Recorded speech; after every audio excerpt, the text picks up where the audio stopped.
Mənim adım Atı bugün Roblox sonu kartından bir də onu oynayırıq. Hərçədən. Kumuçu gidiyor. Mən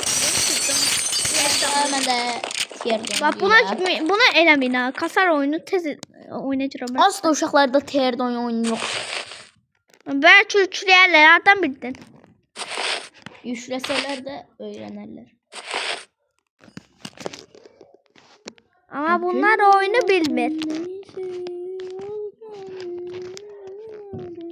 Mənim anlıyor.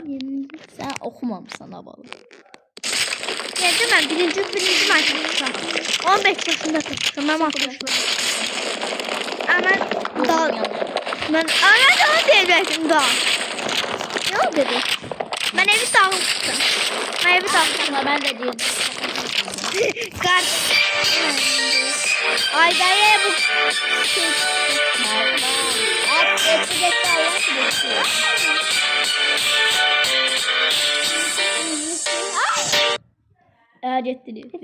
Getdi. Şəkildə. Hadi.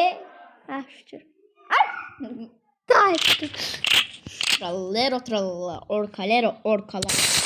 Ben teze bir tane silah koydum. Bura. Bax. Bura değil. Silah koydum değil mi? Altı gördüm bir tane bomba. Sağ ol buradan. Allah'ım olsun sen. Bundan. Bomba değil bu fenerdi. Ay bala. Bomba değil. Bəs bunları nəsə götürərik Ben hamısı? tablet alacağım oynamağa. Hamısını nəsə götürə Tablet ayacağım. Onlar hamısını Onların götür. üstüne gir. Necə?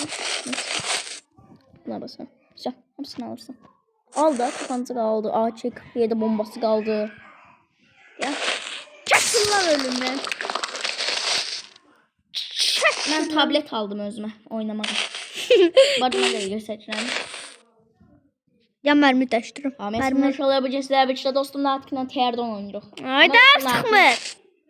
Sıxmır. Niye sıxmır bu? Mərməsini dəşdirməyə çalışsam sıxmır. Bax sıxmır. Fenerdən düzgün. Ya qoşaqlar.